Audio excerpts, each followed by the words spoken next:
Welcome to the Great Detectives of Old Time Radio and our 4400th episode special. From Boise, Idaho, this is your host, Adam Graham.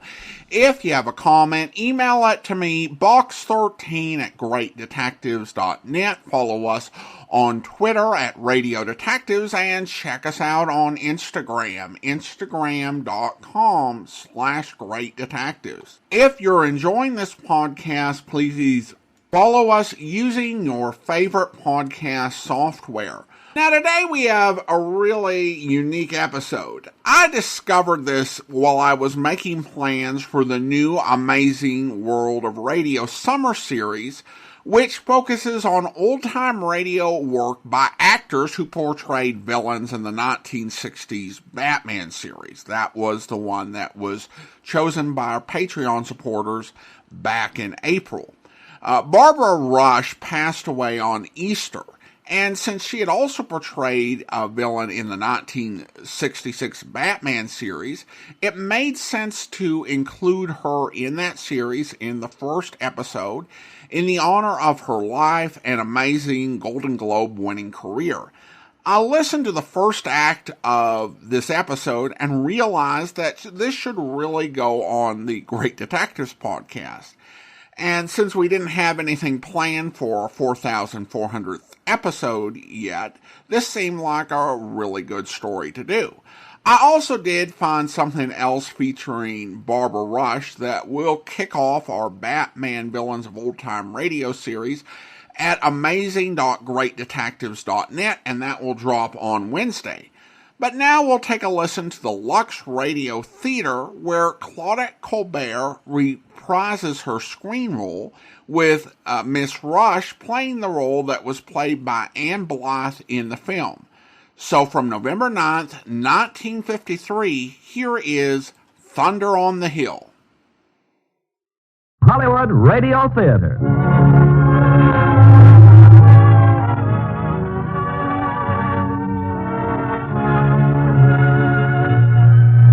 Claudette Colbert and Barbara Rush in Thunder on the Hill.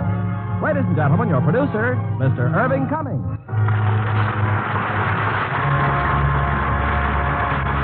Greetings from Hollywood, ladies and gentlemen. Tonight we welcome back from a recent trip abroad one of those rare combinations of Hollywood. A versatile actress, a beautiful woman, a glamorous personality. Claudette Colbert. We will present Miss Colbert in her original role in an exciting mystery drama, Thunder on the Hill, produced by Universal International Pictures. And also from that studio, we have invited one of their newest, brightest stars, Barbara Rush. Now, Thunder on the Hill, starring Claudette Colbert as Sister Mary and Barbara Rush as Valerie Carns.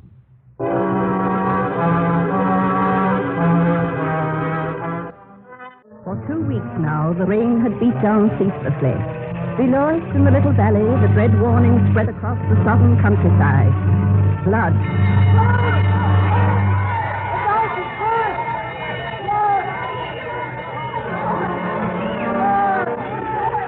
For the villagers, there was only one refuge, the convent and hospital of Our Lady of Dreams. As Mother Superior, I issued orders to open our doors to all who asked for shelter. Nurse Phillips, may I ask what you're doing here? There have been casualties, Sister Mary. We'll need this recreation room as an annex to the hospital. I don't remember giving you permission to leave the ward. You didn't. But when everything's in a turmoil, I forget formalities. There is no turmoil here unless we create it, nurse. Bring the cloth here, Willie. Yes, miss. Sister Mary, Phillips asked my permission to leave the ward. Oh, I'm sorry, Dr. Jeffries. I didn't know. I plan to use this room for a children's dormitory. You see, I want them away from the contagion ward. And I was preparing it for Dr. Jeffries' wife. Well, we'll find some other place. Your wife, Doctor? She's no better? No, I'm afraid not. Mr. Harmer is bringing her up from the village. She'll be here any moment. I'll have her bed put up in my office. Please don't be offended.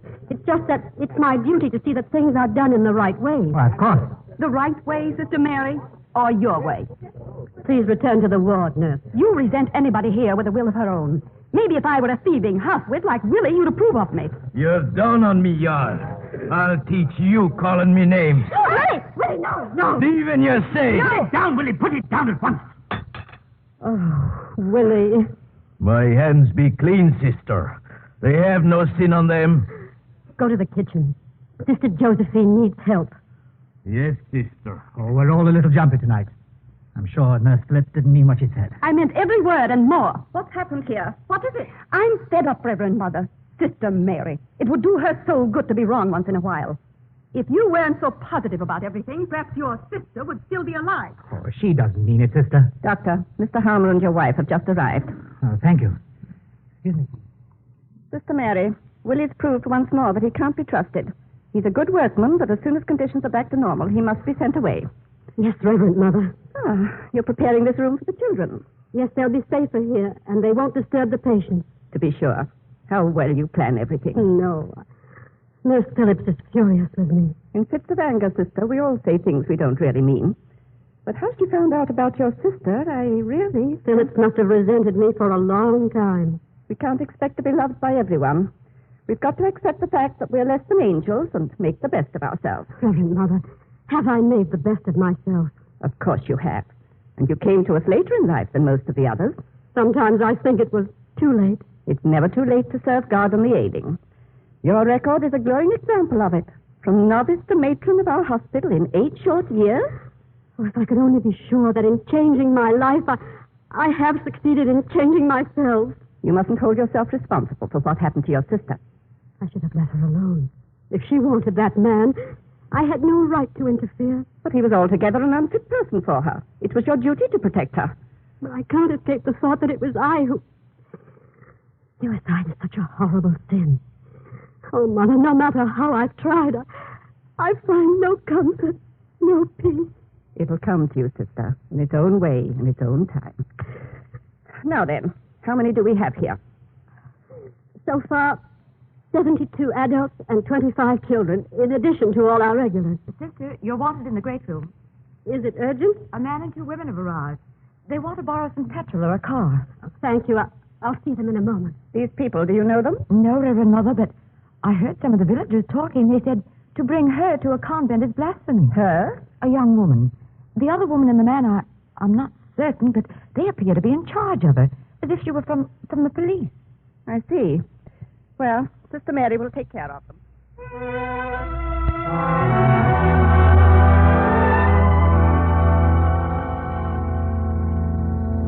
Take off your coat, miss. It's soaked. Worried about my health, Mrs. Pierce? I only want you to be comfortable. We'll be back on the road soon. Good evening. I brought you a tray. It's just soup, but it's hot and nourished. Oh, I was told there were 3 of you. Sergeant Melling will be back in a moment. Here's your soup. Sit down, won't you? Thanks, but I don't want any soup. Please, it will warm you. I'm not cold. Then let me have your coat. Perhaps you don't care about getting ill, but we do. Why should you?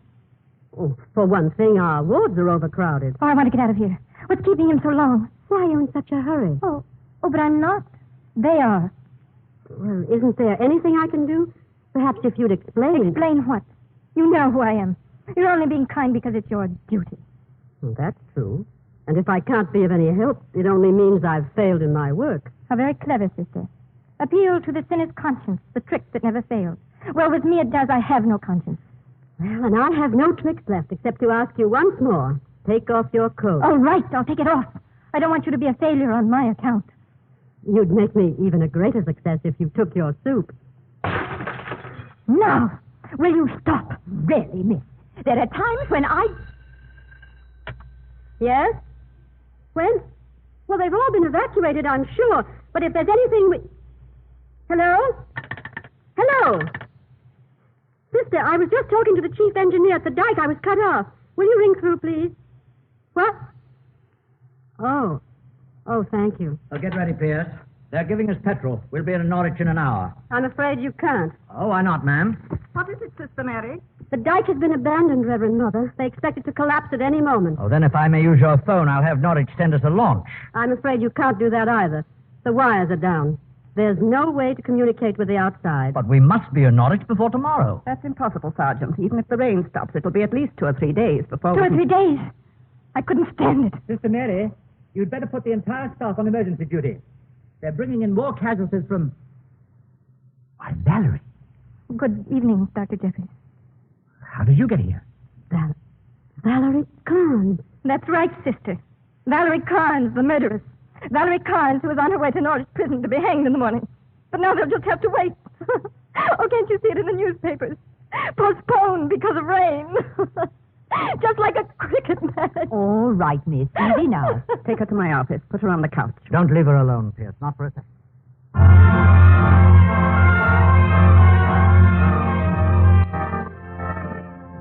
Among those now under our roof was Dr. Jeffrey's wife, Isabel. She'd been ailing for some weeks, a nervous disturbance. The doctor had set up makeshift quarters for her in his office. As for their meals, they would eat with Mr. Harmer, the pharmacist, in his dispensary.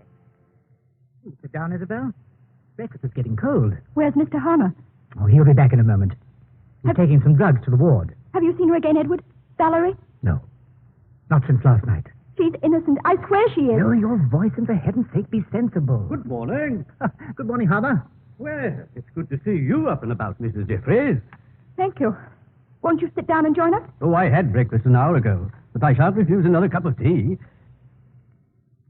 Edward, please let me see her. It's impossible. She's under arrest. Oh, Sister Mary. Don't get up, Doctor. Good morning, Mrs. Jeffries. I've brought the ward charts, but they can wait till you've had breakfast. Sister, please. Miss Carns, where is she? Where are they keeping her? She was moved to my quarters this morning. We decided it would be better if she were completely separated from the others. Yes, the villagers are so set against her. It's a pity. But after all, she did kill her own brother, wicked though he was. Did you know Jason Carns, Mr. Harmer? Only slightly. Dr. Jeffries is the one who really knew him. What actually was the matter with him? A stroke. It left him almost completely paralyzed. The result of chronic alcoholism and an overall dissolute life. Isabel, dear, if you don't eat, Sister Mary will think you don't like their cooking. Oh, but I do. It's excellent. Valerie Carr. I'll never forget the look in her eyes. And all I did was tell the truth. After all, it was I who filled the prescription. She poisoned him. Wasn't that the charge? She gave her brother 3 tablets, a fatal dose. Would have killed a horse. I'll wager she wasn't glad to see you here, Doctor. I'm afraid not. Why not? I was a key witness for the Crown. You did everything you could to save her. You brought up all the extenuating circumstances. If only Willie hadn't overheard. Willie? Our Willie? He used to help out at the Carns' house, handyman, just as he is here. What did he overhear? Well, Jason was in agonizing pain.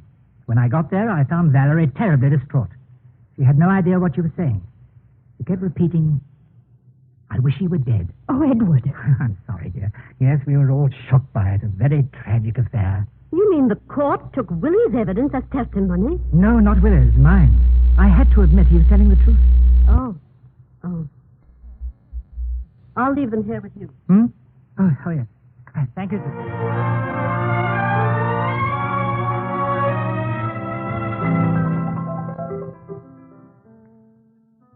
Oh, it's you, sister. Come in.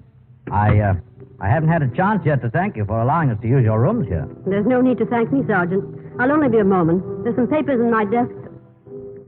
Who's playing? Miss Carns, ma'am. Since you have a piano, well, I hope you don't mind. Oh, no, of course not. She plays beautifully. Tell me, has she been a difficult prisoner? Oh, not more than most, ma'am. Of course, these last days are the worst after the Home Secretary turned down the appeal. May I see her? Well, these rooms are yours, sister. I have no right to stop you. Thank you. Oh, please don't stop. What do you want? I wanted to see if there's anything I can do to make you comfortable. It's cold here, isn't it? I'll have Willie bring some logs for the fireplace. How is Willie? Oh, I don't know. Unpredictable as always. And just as frightened. He didn't look at me once during the trial. Just kept wiping his face. But I'm not angry with him.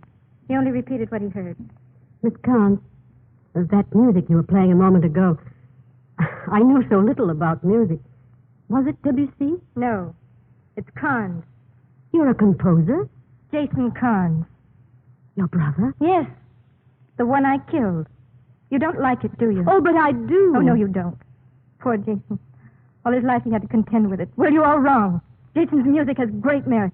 It will be remembered. That's the only thing I still believe in. Miss Carns, is there nothing I can do to help you? Oh, but you have. You're sure you don't mind a murderess using your room? You didn't kill your brother. I'm sure you didn't. How very kind of you. That makes 2 of us. Even if you had done it out of some false sense of mercy, his death would be on your conscience, and you wouldn't find peace, not for a second. You had peace while you played. Why? Why do you think I'm not guilty? Tell me. Perhaps because I know how it feels to be guilty. Well, suppose you do believe in my innocence. What does that mean to me? Can you do something about it? I can pray for you. More words. Sister, if you really want me to believe you, help me to live through these last few days. Oh, I will. Bring me the human being who really cares about me. His name is Sidney Kingham. Is he here? No, in Norwich. Only 8 short miles away. Oh, but you know it's impossible to get to Norwich. Well, you're a nun, a holy woman. Why don't you perform a miracle? Oh. I seem only to upset you, Miss Carns. Forgive me.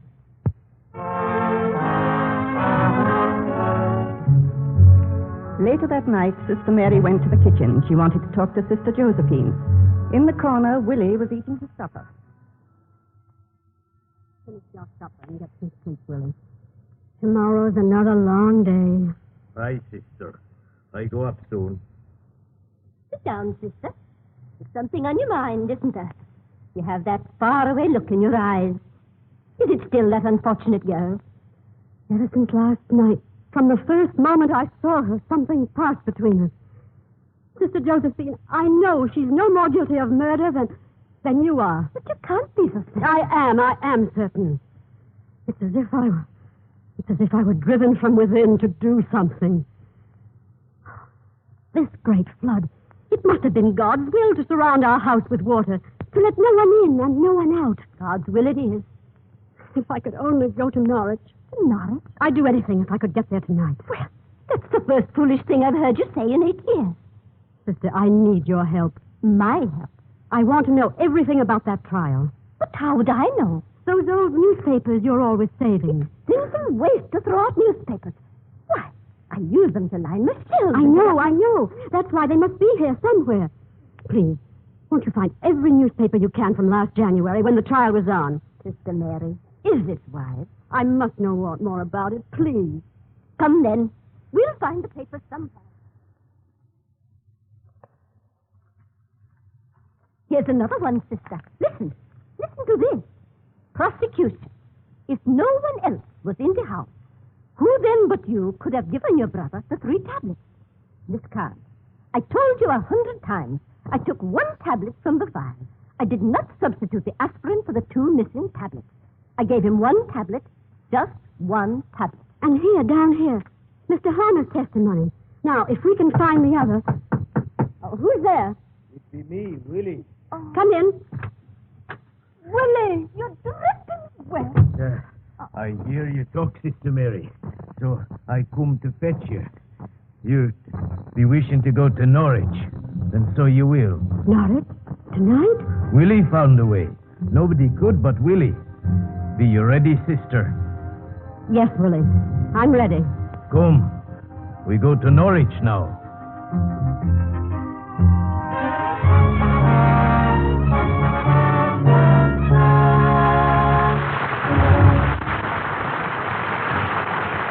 Make a friend and you make an ally. There's a thought for you to keep in mind, as many another American has.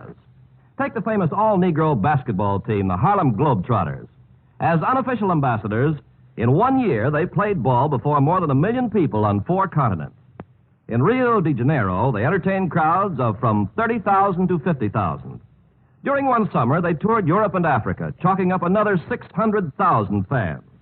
In 1952, they celebrated their 25th anniversary as a team by circling the globe. Yes, sir, the team, organized by Abe Saperstein, really gets around. And their exhibitions have been more than just a demonstration of American basketball. They've been a lot more. The team is a living example of American fair play and sportsmanship, in and out of uniform.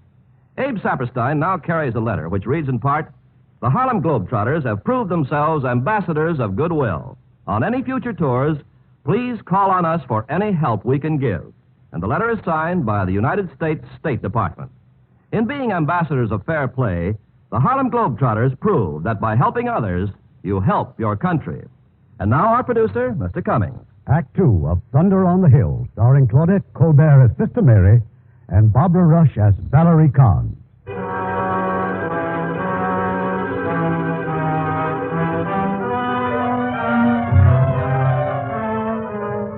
Willie had found a rowboat This was the means by which he takes Sister Mary to Norwich. It had stopped raining now. The flood waters were heavy with mist from the park. But Willie never so much as paused at the oar. We be there soon, sister. The dike be right under us now. Crushed flat by the flood it be. Willie, do you know a man named Sidney Kingham? Aye, sister. Do you know where he lives? Be he in Norwich this night, Willie finds him. Willie, did Mr. Kingham come often to visit Miss Carns? Not often. Mr. Jason, he hated it. Hated him? He was afeard Mr. Kingham be taking Miss Valerie away. Oh, he was a mean one, all right. Hurting others be his pleasure. Mr. Jason was a very sick man. He hurt me. Threw a jug at me, he did, and cut my head. I be bleeding like a pig. Why did he do that? He said my hands be picking and stealing. He be looking for some letter. But Willie didn't take the letter. Not then. But you did take it later. Aye. After he cuts me with the jug, I took it. Oh, Willie. He punishes Willie for picking. Well, Willie be picking. What did you do with that letter? I be hiding it in my room. Hiding it? Why? Do you know what it says? What it says? No. I just smell it every night before sleeping. Willie, when we get back to the convent, I want you to show me that letter. Aye, sister. Smells proper sweet it do. Lilac, like lilac comes the springtime. We be near the land, sister. Oh, this terrible fog. I can't see a thing. Stay close to Willie and be careful. Soon we be in Norwich proper.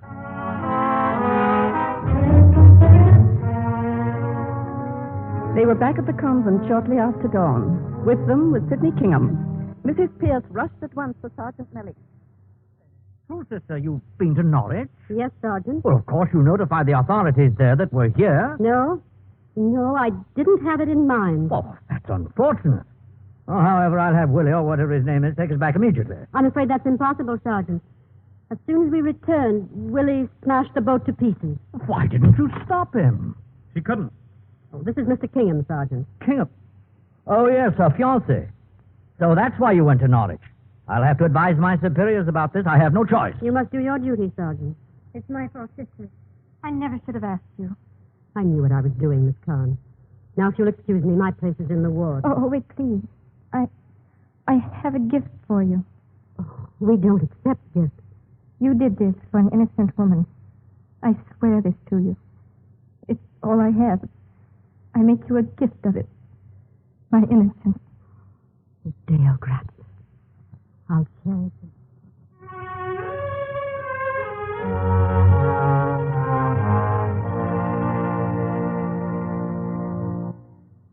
Good morning, Nurse Phillips. So you're here. We've been looking all over for you for hours. Well, it's too late now. What is it? Mrs. Smithson's had her baby. She said you promised to be with her. Yes, I did promise. What about her? And the baby? She's all right. But the baby's barely breathing. It's hopeless. Oh. But Dr. Jeffries is still trying. I'll see him at once. Just a minute. Most of the villagers are here, and they know all about you. How you had to go and bring that evil woman's lover back. Her pleasure meant more to you than poor Mrs. Smithson and her baby. If I were you, I'd keep away from the villagers. Thank you for warning me, Nurse Phillips. Tried everything, Sister Mary. Yes, the infant's alive, but how much longer, I can't say. Would you like me to take over, Doctor? Oh, you must be twice as tired as I am. No, I'm not tired. Oh, then do what you can. If he responds at all, try the oxygen again. I wish you'd spoken with me before you went to Norwich. I'm afraid you couldn't have changed my mind. You'll break your heart if you get involved in this Carns affair. Well, call me if there's any sudden change. Yes. Oh, Doctor, how is your wife this morning? I really don't know. Sister Agatha said she's trying to help Mr. Harmer in the dispensary. I'll see her as soon as I've checked the other patients.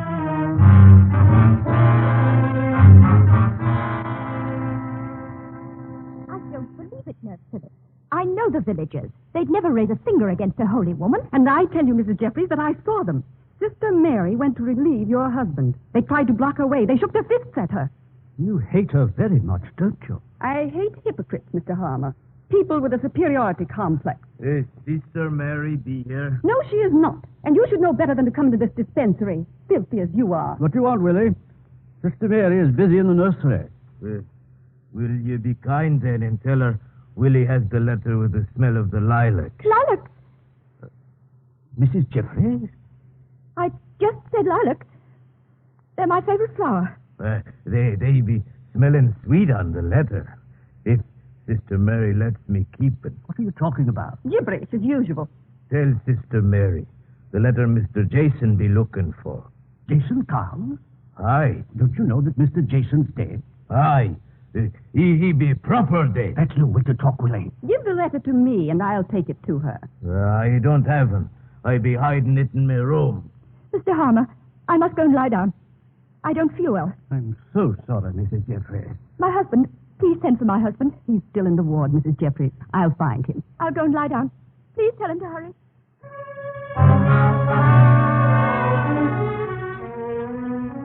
We were all too occupied that morning for me to press the matter of Sister Mary's journey to Norwich, but it was something I could not ignore. Finally, I was able to summon them all to my office. Sergeant Melling, Dr. Jeffries, Mr. Kingham, and Sister Mary. Now, first of all, madam, there's the matter of this report I've prepared, a simple declaration of facts concerning the deliberate destruction of the rowboat. Have you read this report, Sister Mary? No, Reverend Mother, but I'm certain it's accurate. I regret having to do this, but there's been an obstruction of justice. Oh, please don't worry, Sister Mary. I'm sure they'll forget all about it after Valerie.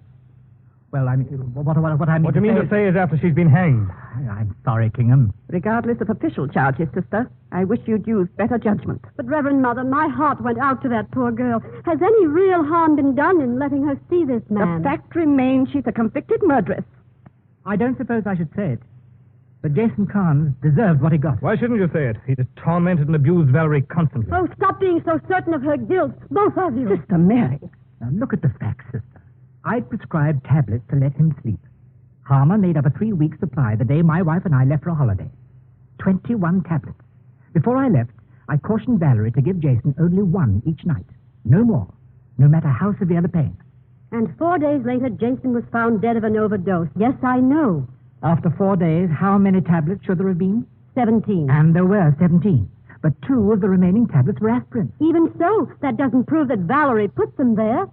Jason couldn't reach the file. He was paralyzed. And even if he could, why should he want to replace the tablets with aspirin? It doesn't make sense. Sister, if Jason Carns was paralyzed and Valerie Carns was alone in the house with him... And I told you what she said to me at the time. Willie overheard it. That she wished him dead. But you also told me that she really didn't mean it. Remember, Doctor?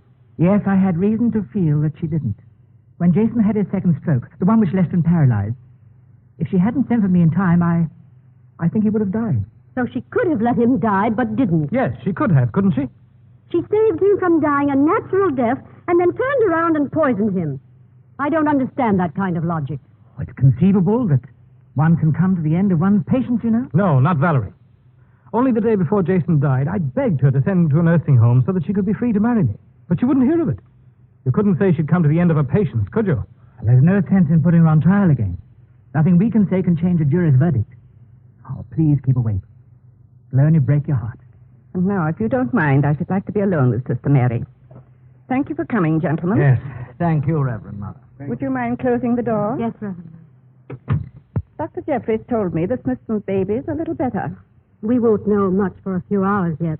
If the child survives, he says we'll have you to thank. We have God to thank. How much better it would be, sister, if you confined all your efforts strictly to your duties. Oh, she's innocent, Reverend Mother. Never in all my life have I been filled with such complete conviction. Then you must renounce that conviction. You'll have no further contact with Miss Carns. You'll not speak to her again. But, Reverend Mother... This girl has prepared herself for death. It would be cruel to raise false hopes in her heart. That will be all.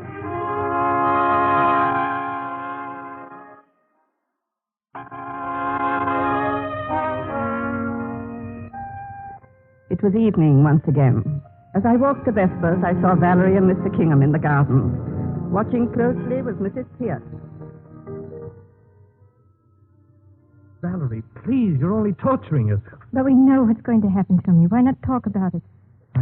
All right. So you've left your will with your attorney. And I want to change it, Sidney. I want to leave half of what I own to the sisters. I'll write it all down, and you can take it to London. I'll do whatever you want me to do. And I want you to forget me. Darling, please, I won't listen to such talk. I want you to promise me, if you meet another girl, that you won't turn away. You mustn't think that if you fall in love again, you're betraying me. You're all I ever had.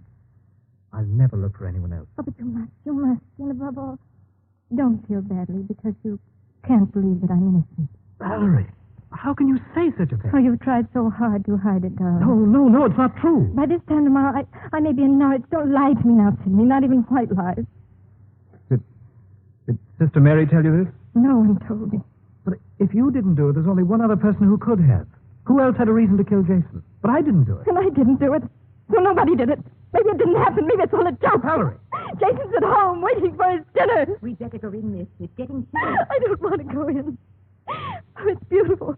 The evening, the fresh air. I didn't do it, Sidney. I'm innocent and I'm young and I'm in love with you.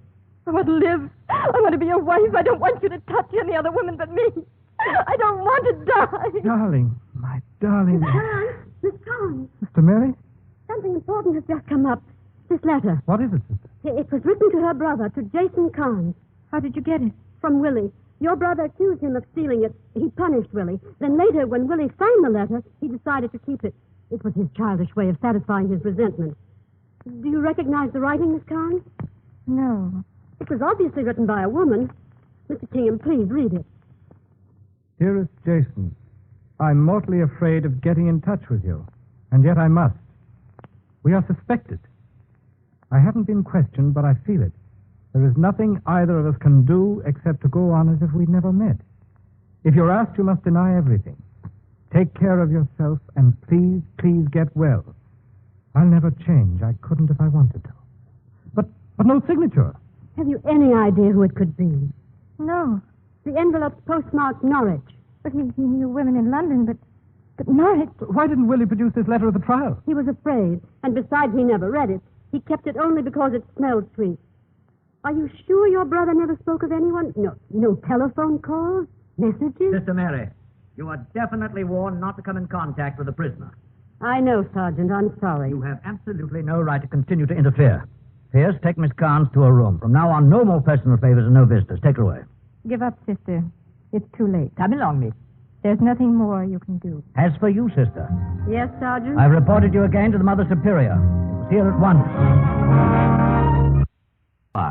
There's a thought for you to keep in mind, as many another American has. In 1945, Lyle Hayden was sent to Iran by a privately financed organization to help the farmers with their agricultural problems. At first, they were listless and disinterested. But Hayden started a small demonstration farm to show them what could be done. He began to drill for the water he was sure lay beneath the villages. And when he hit it, his second-hand pump began pumping 15,000 gallons an hour. Well, now the Iranians welcomed his help. With their aid, he purified the water, removed the threat of malaria from the irrigation ditches, started a successful chicken breeding program. Then he opened a free school to teach the children reading and writing. And it was so successful that the Iranian Minister of Education asked him to organize his teaching methods in other villages. Hayden offered a teaching job to any young villager who could learn to read and write. The successful ones came from his night school classes. As the months and years went by, Hayden continued educational and agricultural programs throughout the country. And today, what prosperity the peasant farmers of Iran enjoy can be attributed to the tireless work of Lyle Hayden, who combined the best qualities of missionary and businessman to win the thanks of a grateful people. Once again, an unselfish American proved that by helping others, you help your country.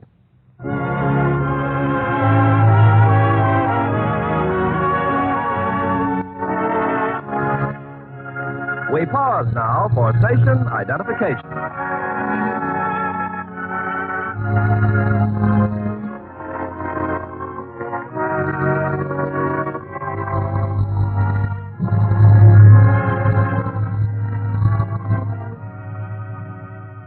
The curtain rises on Act 3 of Thunder on the Hill, starring Claudette Colbert as Sister Mary and Barbara Rush as Valerie Carns.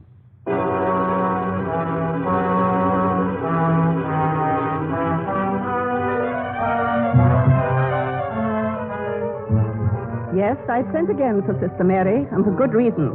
This latest interference was inexcusable. I cannot defend my actions, Reverend Mother, other than to explain why. Sister. You openly disobey my orders. I felt I had to see Miss Carns because of the letter. This letter suggests only that Jason Carns had a secret romance. But doesn't it suggest that a third person is involved, Reverend Mother? A person who may have decided to take revenge. That's merely a guess. You've done nothing but harm this unfortunate young woman, raising false hopes, bringing her fiancé here, rekindling her passion and desire to live. All that I've done because I felt compelled to help her. Compelled, yes. But not so much to help her as to prove once more that you're right. Oh, Reverend Mother, surely you don't think that This stubborn, fanatic manner in which you cling to your opinion. I can't even call it an opinion. It's just a wild notion, an idea. It's not just an idea. Certainly this letter... You were convinced of her innocence long before you saw that letter. Admit that much. I do. I was convinced of it the first time I saw her. And every moment I've spent with her since has only strengthened my faith. Don't call it faith, sister. Call it by its proper name. A premonition, a wild notion. How can you be so stubborn? You keep blaming yourself for your sister's death, and yet you're doing the same thing all over again. Forcing your will on others, no matter at what cost. You're right, Reverend Mother. All my life I've had this relentless drive. That's why you feel yourself a failure. You keep trying to do too much. You forget there's a greater power who guides our lives, whose ways are not always our ways. Just as you believe you came here because the outside world had become empty and meaningless to you. It had. Quite meaningless. But you didn't come here, sister. You were led here by our Lord. When will you accept that and bring peace to your heart? If I could only believe that God wants me here. Yes? Reverend Mother, it's Willie. Willie's been struck down. Willie? In his room in the bell tower, unconscious and a terrible wound on his head. Who could have done such a thing? You called Dr. Jeffrey? Yes, and the poor lad's belongings all strewn about as if someone had tried to rob him. Rob Willie? That doesn't make sense. Except for the letter. What has Willie to do with this letter? It goes back to when he worked for Jason Carns. He found it. He kept it. Oh, don't you see, Reverend Mother?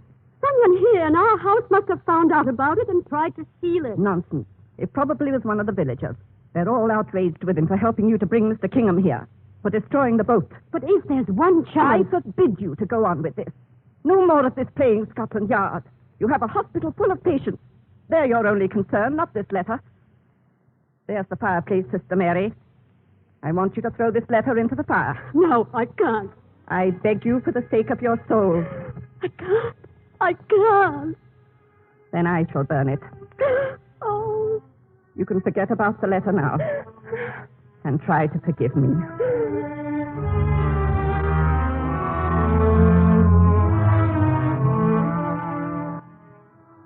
Willie was badly hurt, but he'd recover.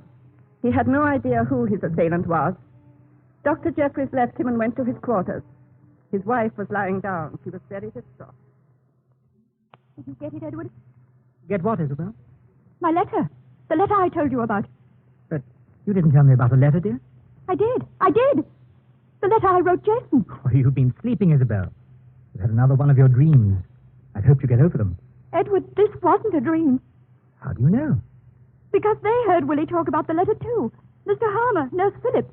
But what makes you so sure they weren't part of your dream? It wasn't a dream. Ask them. Let them know how ill you are. I've told you before, Isabel. I can help you only if you trust me. I don't think you'd like me to commit you to a nursing home. Edward, no. No, don't. It was a dream. A bad dream. Aye, of course. Now, come. We'll have supper with Mr. Harmer. You'll feel better, dear, as soon as you've eaten.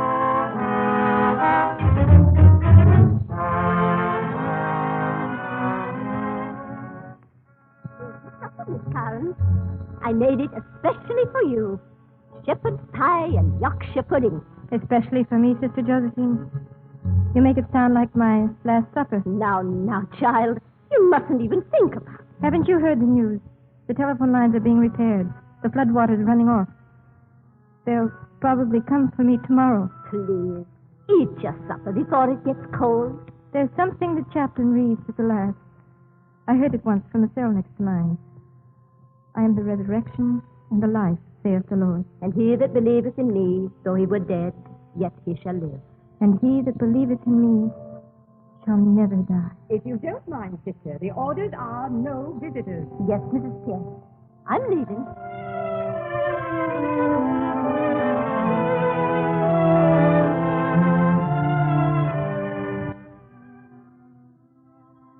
Show me the path I must follow, dear Lord, for I'm lost. Grant me peace and forgive my sins and help me. Who is it? Kingham, I must speak to you, Sister Mary. I'm sorry, Mr. Kingham. But it's terribly important. I need your help. The telephone's been fixed. Melling's already called the Norwich police. They're sending a launch. Then it's all over. I won't let them kill her. I'll get her out of here somehow. Oh, but that's impossible. Now, if you help us. Look, if you could arrange for Mrs. Pierce to leave Valerie's room for just a few minutes. I can't do that. And you mustn't. You'll be caught. You know you will. And I'll do it without your help. You know nothing about But this. I do.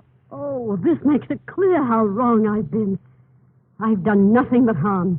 Nothing but evil will come of it. You've lost your courage, sister. You know she's innocent. What about the letter, the attack on Willie? They don't prove anything. Not really. Oh, excuse me. I thought you were alone. I brought you more newspapers, sister. Some of them you haven't seen. Well, I've seen them. I've read them all over and over again. It's no use, sister. You might as well burn them. Indeed, I won't. Never burn a newspaper or throw away a piece of string. You must read them. You can't give up. Did you know, for instance... where was it? Oh, yes, here. Did you know that Jason Carns was once arrested in London for assaulting a man he claimed insulted him? It has no bearing on his death, none at all. And did you know that Mr. Harmer, the chemist, has 2 key rings? Sister, please, what difference does it make? Well, I found the testimony very interesting. It's right here, sister. They asked Mr. Harmer, why do you keep 2 separate key rings? And Mr. Harmer said, in case one gets lost. They're identical keys. I remember every word he said. Identical keys in identical order on identical key rings. Ah, there was more to it than that. Listen to this, sister. Do you recognize all the keys, Mr. Harmer? Indeed, I do. Well, then, name them. The keys are as follows. House, car, garage, barn, shop, poison cabinet, storeroom. Wait a minute. Wait. There's something wrong here. Something wrong? Look at this newspaper. The counsel for the defense asked Mr. Harmer if he'll also name the keys on the second ring. Yes, I know. Harmer said it was ridiculous that the keys in each ring were identical. But the lawyer insisted, didn't he? And here's what Mr. Harmer says. House, car, garage, barn, poison cabinet, shop, storeroom. Mr. Harmer is a meticulous man. But don't you see? In naming the keys on the first ring, he said house, car, garage, barn, shop, poison cabinet, storeroom. And on the second... On the second, he said shop after poison cabinet. Well, now, what did I tell you? Never burn a newspaper. Sister, come with me. Please, we've got to see Mr. Harmer.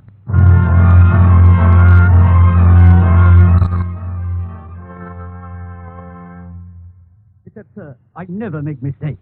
That's one of the few virtues I can boast of. In all modesty, of course. But you've just read what the newspaper says. Your own testimony, Mr. Harmer. Well, I don't argue that, Sister Mary. I merely suggest that the mistake was not mine. The court clerk, perhaps, or the newspaper reporter. Then you're certain the order of the keys was the same on each ring. Well, now, that's very easily confirmed.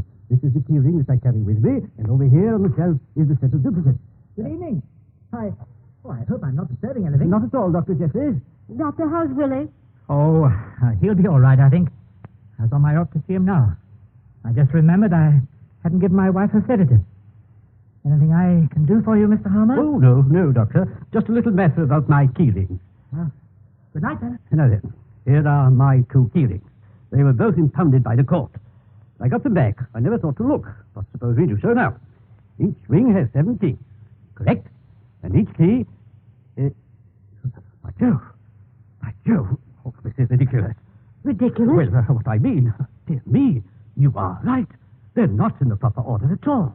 Someone took the key to the poison cabinet and put it back on the ring in the wrong place. But who could have done it? Oh, I'm sure I don't know, Mr. Kickle. My apprentice, perhaps, or Willie. Who else, Mr. Harmer? Well, any of my professional clientele, for that matter. The doctors, the visiting nurses of the district, they all have the run of this dispensary. Find Sergeant Melling, Mr. Harmer. You must tell him at once. Of course, at once. Isabel, please. How can I help you if you keep resisting me? Edward, no. No, I've had my sedative. I don't want another. But this is only half a grain, darling. Then you'll be sure to sleep. No, Edward, don't. I don't want another. Edward. Sister Mary had not gone with Mr. Kingham and Mr. Harmer in search of Sergeant Melling. She remained in the dispensary. Now in her hand was a tiny box. Dr. Jeffries had dropped it in the wastebasket when he left the dispensary a few moments ago. The box had contained a powerful sedative. Please, Edward, no more. It's Sister Mary, Mrs. Jeffries. You've got to get out of bed. You've got to keep moving. You'll be all right if you keep awake. Edward, sedative. Mrs. Jeffries, you knew Jason Carns. I'm not allowed to say. Oh, you must tell me. You can save an innocent life. Now lean on me and just keep walking. Where are you taking me? We must find Sergeant Melling. You don't want Valerie Carns to die. Poor Valerie. She loved Jason, too. If only he'd lived, I wouldn't be here. You loved him. You wrote that letter because your husband had found out. Yes, I loved him. He wanted me to take me away from... No, we mustn't stop. Please, Mrs. Jeffries, try to stay awake. We must tell Sergeant Melling. No, I don't want to. Please, hold on to me. We must get out of here. Now think hard, Mrs. Jeffries. Don't let yourself go. We were to meet in London. Take the boat from Southampton. Keep walking, Mrs. Jeffries. It's not much farther. In Victoria Station, the luggage office. There's a suitcase full of things he bought for me. Isabel. Edward, you killed Jason. You killed him. Go back to your room, Isabel. You killed him because I loved him. You hated him and he had to die. Isabel, go back to your room. I'll help her. She can go back by herself. It doesn't matter. Nothing matters anymore. Oh, why, Doctor? Jason Carns was a hopeless cripple doomed to die. No, he was going to get well. Isabel was going to go away with him. Well, there's only one thing to do. We must tell Sergeant Melling the truth. Yes, you're right. There's no way to escape. And I'm tired. Where are you going, Doctor? He's downstairs. No, I saw him just a moment ago. He's gone up to the bell tower. Bell tower? He went up to watch for the police launch. You don't have to come. You're a sick man, Dr. Jeffries. Have you just found it out? I've known it for a long time. My love for Isabel is a sickness. An incurable one. And you would have let Valerie die. I placed the 2 aspirins in the file to divert suspicion from myself. It happened to fall on her. As you can see, I'd stop at nothing to keep Isabel. Why couldn't you have let things alone, sister? Why did you have to interfere? Where's Sergeant Melling? Where? Oh, let me go down. Let me go down, Doctor. He'll never go down, sister. No. Oh, it's quite quiet up here. Just the wind. No one can hear it. No, you wouldn't. They'll know. No one will ever know. But they'll find out. You came up here to be alone. You were severely reprimanded by Mother Superior. You were in great distress. It was dark. You couldn't see the rail. You can't. And you fell. Dr. Jeffries, try to think. It's not just the law you have to answer to. There's a higher authority you must face someday. I know what I'm doing. I'll bear my punishment when the time comes, if I have to. I'm sorry about you and Valerie. Why are you so afraid of death? Why don't you pray? Maybe your higher authority will hear you. Have mercy. I beg you, have mercy. The rail, sister. Let go of that rope. Let go of that rope.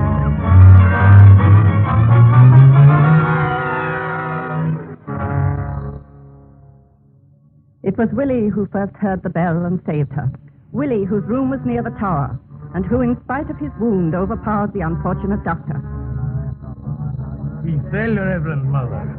Fell to the stone below. I had no thought to hurt him, only to help Sister Mary. God forgives you, Willie. You have the gratitude of us all. I be better by morning. I'll be lighting the fires like always come 5 o'clock. Sister Mary. Reverend Mother, I disobeyed you again. Yes. Thank God you did. You've shown great ingenuity and courage. I'm sorry to have made it so difficult for you. Thank you. I don't deserve your praise. It's Sister Josephine who really saved Miss Carns. Me? She insisted on my reading the newspapers after I'd given up hope. Sure, I only insisted because I happened to see Miss Carns, unafraid, praying to Almighty God. Now I know, Reverend Mother.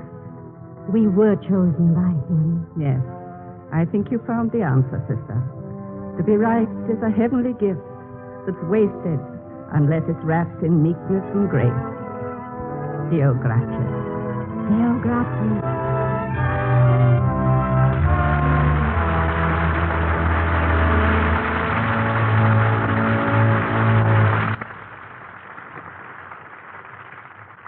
In a moment, our stars will return.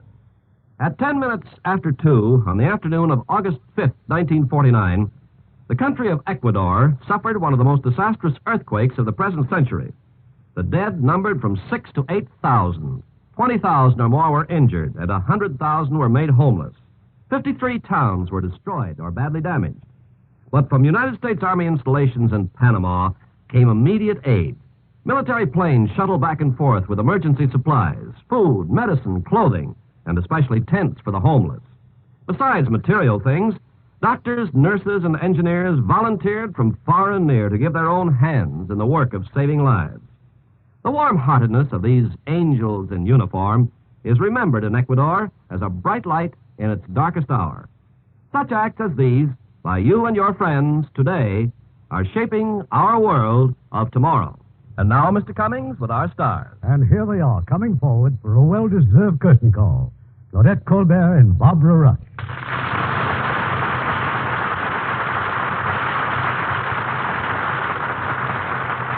How about your show next week, Irving? Next week, we are again fortunate in having an outstanding screen personality.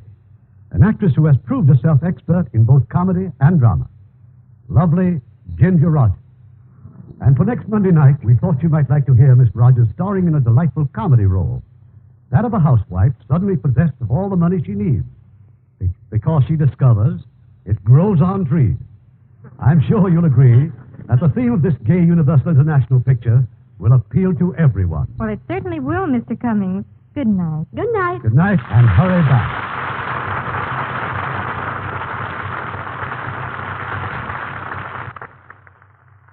Heard in our cast tonight were Norma Varden as Mother Superior, Leo Britt as Dr. Jeffries, Paul Freese as Willie, Mary Flynn as Isabel, Herb Butterfield as Mr. Harmer, Ottola Nesmith as Sister Josephine, Dan O'Hurley as Sidney, Joseph Kearns as Melling, Jeanne Wood as Nurse Phillips, Lois Corbett as Pierce, and Yvonne Peattie as Sister Agatha.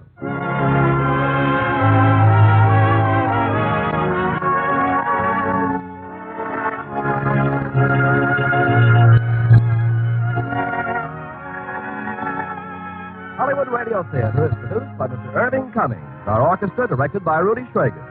This is Ken Carpenter inviting you to be with us again next week for another worldwide presentation of the Hollywood Radio Theater, brought to you through the facilities of the United States Armed Forces Radio and Television Service.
Welcome back. An interesting adaptation of a good and somewhat obscure film, which I bought and watched before recording this. I'd like to say that I coined the term non-noir, but I found someone used it a year or two before I even found this episode, so I can't claim credit for that. Barbara Rush does a fantastic job here as Valerie, who's this really complex character who goes through several stages in the course of the radio drama, from bitter resignation to trying to be stoic and noble, and then really just dealing with the tragedy of what she's losing and coming to peace with her fate, both in her scene with her boyfriend and when she was praying. It's a very vulnerable performance that called for a lot, and Barbara Rush absolutely delivered. She was every bit the equal of Anne Blythe in the film version. When it comes to Valerie, I do think that the Mother Superior was wrong about the effect that Sister Mary had on her. I don't think that Sister Mary gave her false hope. Even if Valerie had ultimately been executed, Sister Mary trying to help had the effect of making Valerie really face what she was going through. She didn't have peace about dying before she came to the convent. In many ways, Sister Mary taking this seriously and taking Valerie seriously helped her, ironically, come to a place of acceptance. Sister Mary is a very interesting heroine. Claudette Colbert is great as always, and she really brings this character to life, who's a lot more than you might first imagine. In many ways, she looks like the textbook amateur sleuth, driven by a hunch or an instinct and an unquestioning belief that she's right. When I was thinking about her, I thought, she's Quincy in a habit. But this is a story that asks, is that really a good way to be? It was obviously not just a case where she was very headstrong and believed in Valerie's innocence, because the fact is that she was like that in so many other areas of her life, in particular in the hospital ward. And she'd really gotten to a point of exasperating Nurse Phillips, who said something very cruel about her sister's death. But you get the sense it was out of frustration of working with someone who always thought she was right and would steamroll everyone else into compliance. I also feel like Sister Mary was driven by her sister's suicide. There's this sense that Valerie's life is imperiled, and if she can save Valerie, she can somehow find peace with herself and with God. And she goes through a character journey, and Sidney's own headstrong plan for this wild escape really wakes her up to the defects in her own character and how it might be doing harm to others. And throughout the drama, she goes through a whole emotional and spiritual journey. And while the religious themes are not bashed over the head, they are developed, as it's a very important part of who she is and how she views the world. And this is a noteworthy exception. It's true today, and it was often true during the golden age of Hollywood, that there would often be really shallow portrayals of faith in the language people use to describe it. But here they get it, which I think is very important to understand if you're going to explore that aspect of a character. The concluding line from the Mother Superior really stands out and I think summarizes the entire story. To be right is a heavenly gift that's wasted unless it's wrapped in meekness and grace. It reflects where Sister Mary has gone and also the really interesting ideas of the story. I think, particularly today, there are a lot of people who think if you're right, you're right. And anything you say or do is justified because you're right. But the reality of this story and his life is you can be right, but for the wrong reason. You can be right and do the wrong thing. You can be right and run roughshod over everyone else and create a lot of problems. And this is such a rich story with really intriguing themes. The film version does have some differences, but I don't think it really changes in terms of the message. It's about twice the length, so they do cut a lot. For example, the film version has the entire bit of travel of Sister Mary to get Sidney, and we actually see Willie destroy the boat.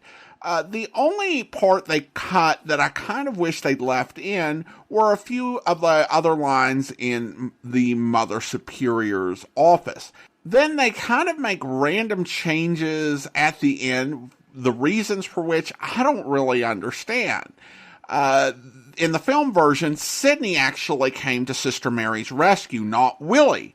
And Dr. Jeffries actually lives and is carted away by the police and requests that they don't hold Mrs. Jeffries accountable for any actions, as she was innocent of the whole thing. Also, the inline is slightly different. The film version states that being right is wasted unless it's wrapped in humility. And then on radio, it's changed to meekness and grace. I'm not certain the reason for that change, as to my mind, they essentially mean the same thing and have similar powers. But for some reason, it was changed when they adapted it for radio. Now, a quick programming note. If you want to hear of more Barbara Rush and even more discussion of her career, be sure and tune in to the Amazing World of Radio on Wednesday, where we will be bringing you the first episode of our Batman Villains of Old Time Radio series. And I do now want to go ahead and thank our Patreon supporter of the day. Thank you to Lori, Patreon supporter since April 2020, currently supporting the podcast at the Seamus level of $4 or more per month. Thank you so much for your support, Lori. And that will actually do it for today. If you're enjoying the podcast, please follow us using your favorite podcast software. We'll be back tomorrow with The Adventures of the Falcon, where I got a little exterminating job I want to do. You're drunk. Sure I am. Don't worry, I won't miss. I figure to get real close to him before I let him have it. Who are you talking about? Freddie Lane, the new champ, that's who. Are you out of your mind? I don't think so. The way I see it, so many guys hate Freddie, the cops will never pin it on me. Especially if you can get me a gun that can't be traced. You're crazy. You think I'm kidding, don't you? No, that's what scares me. Now, look, Steve. Why don't you bunk here on the sofa and we'll talk this over tomorrow morning? Nah. I'm going to get him tonight. Look, I think you better sober up. You mean you won't get me a gun? That's exactly what I mean. Well, a swell pal you turned out to be. Okay, if that's the way you feel, I got other friends. Now, hold it. You're staying here. Who's going to make me? No, Steve, you're leaving yourself wide open for a crack there. There's no reason why you shouldn't get it. No. I hope you'll be with us then. In the meantime, send your comments to box13@greatdetectives.net. Follow us on Twitter at Radio Detectives, and check us out on Instagram, instagram.com/greatdetectives. From Boise, Idaho, this is your host, Adam Graham, signing off.